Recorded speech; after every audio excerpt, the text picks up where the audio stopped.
Some good news today out of Louisiana.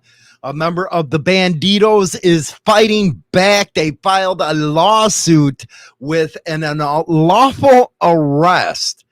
Yes, and it seems like this cop has done it to other people, so the fight is coming to them. Way to go, Bandidos, for fighting back, man. A lot of clubs need to start fighting back. I know we've done stories on the Hells Angels, the Bandidos. They're all fighting the man, and it's just a great thing to see, because these clubs are always getting messed with when it comes to the cops.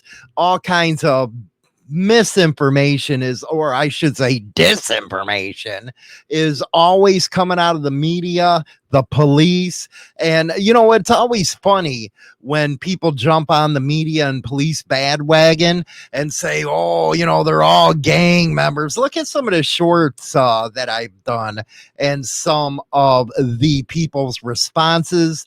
They're ignorant people.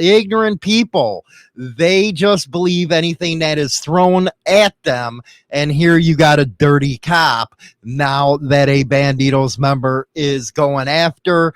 We're going to be right back to talk about it, plus some good stuff coming up as well.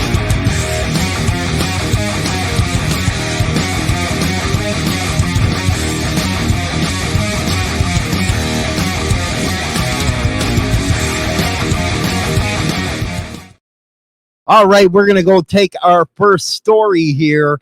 And I got to ask you something, man. I really do. Is this the right way to protest? I believe it is, because let's just face it, man. There ain't a lot of places where people can ride their dirt bikes and stuff. And you can see in this video I'm going to play you that there was actually other riders like Harleys, Hondas, all that kind of stuff that was involved in this. And here you go. You start seeing this line. They were doing a lot of stunts right there. You know, you had some guys with ape hangers. So it's a mix of people that are on this highway. You know what? Look at that, man. It brought it to a stop almost on the other side. Everybody's watching the stunts. But let's move on here. A horde of motorcyclists brought traffic to a standstill on a busy Boston highway on Saturday as they did donuts and popped wheelies in the middle of the road. An unnamed biker who spoke with NBC 10 Boston on Monday said the blockage was a stunt scene intended to show authorities that dirt bike enthusiasts need spaces reserved for them to ride. Very true right there. And I believe in that, man. There is not a lot of a good trail system here in Illinois. You have to go all the way up to northern Wisconsin in order to get some good trails. So yeah, there needs to be something that happens right there. Let's see here. Basically, they're just saying that all the lots that they ride are getting shut down by the cops. The man who said he did not participate in the stunt told the local news outlet, and they have nowhere to ride. All the cops just think that they just want dirt bike trails, dirt trails. No one wants that. They want stunt lots, pavements. Cops won't let us ride the stunt lots, so we just got to take it to the streets. And I guess the cops received a lot of calls on this. But there is another one of a video.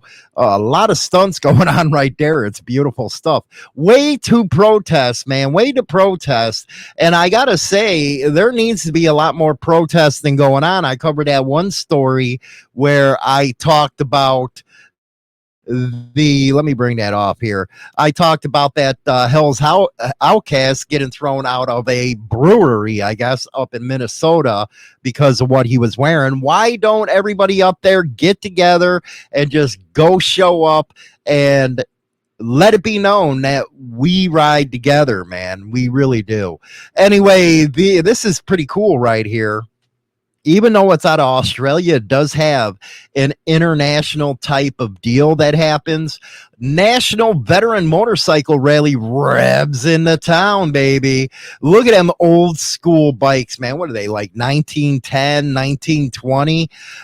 Engines are ready for the 14th annual National Veteran Motorcycle Rally taking place at the Bundaberg Recreational Precinct from the 20th to 25th of August, hosted by the children's area of the Historical Motorcycle Club of Queensland, and with support from the Bundaberg Regional Council. This biennial rally will see over 110 eligible motorcycles on display, with members of the public invited to come along and take a look.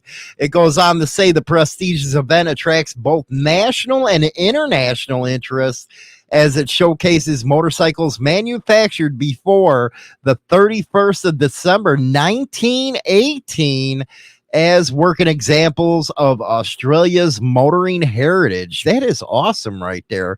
Look at some of them motorcycles. Good stuff. All before 1918. Wow. There we go with some more. It's funny seeing that side carriage, man. You imagine riding that in 1918 or whatever it is. Oh my goodness gracious. They used to have ties and all that. They put on their Sunday best.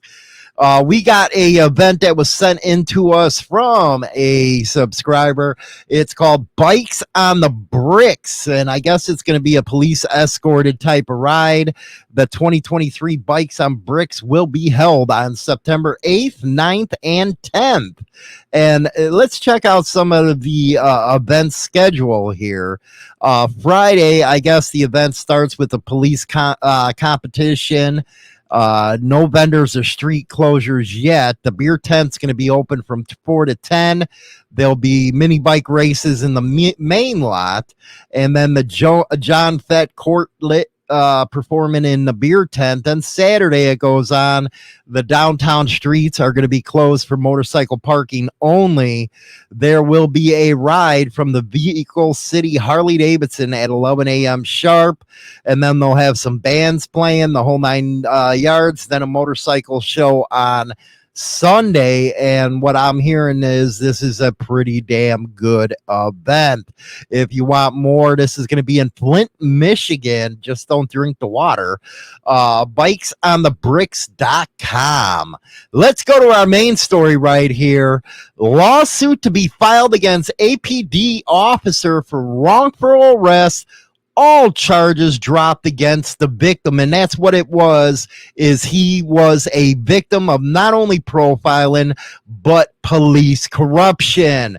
August 4th, Alexandria Police Department officer Jim Lewis was arrested. Yes, arrested. What about that bad cop stuff?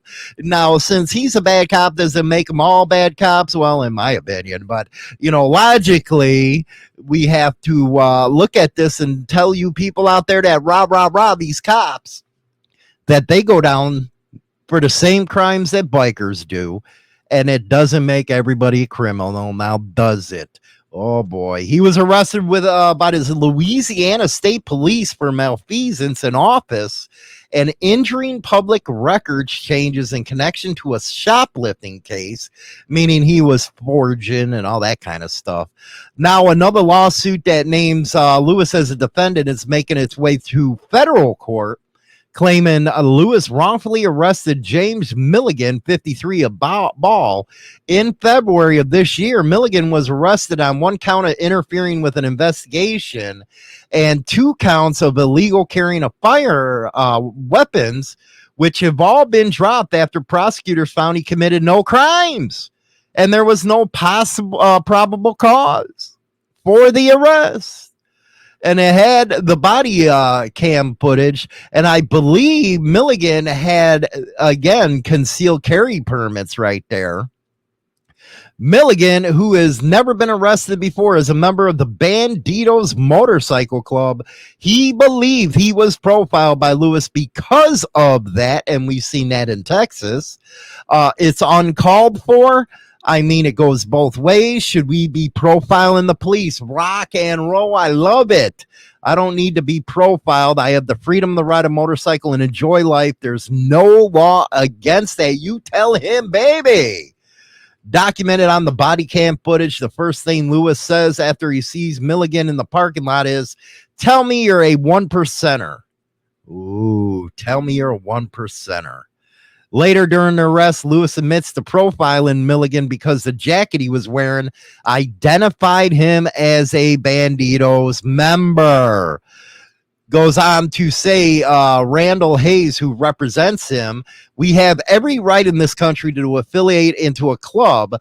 Motorcyclists aren't criminals. This cop was. They shouldn't be treated like criminals. My client has no criminal record. He's never been arrested. He's 53 years old, and that was the first time he had ever been in the back of a police car. My client isn't a criminal. And it goes on to say the weapon charges stem from the fact that he was carrying a concealed pistol, brass knuckles at the time of his arrest, but Milligan is a concealed carry permit holder, meaning he is allowed to possess those concealed weapons. Oh boy, they got his ass, man. Ooh, get your payout, boy, is what I say. Get that payout, man. It is about time. And hopefully, if you're pulled over on an arrest or a traffic stop, get that video camera out. I suggest going live on your social media. That way, it's there for proof. Bad cops, baby, bad cops. And you know what? I'm just happy that he's taking the fight to them, not letting this stand. This was BS. Mostly, just like every freaking profile and stop is BS, if you ask me. Anyway, we're going to go to the second half of the show right now with the China Doll. It's going to be a good one. You can listen over on motorcyclemadhouse.com or Motorcycle Madhouse Radio over on YouTube. Catch it live, man. We have a ton of giggles.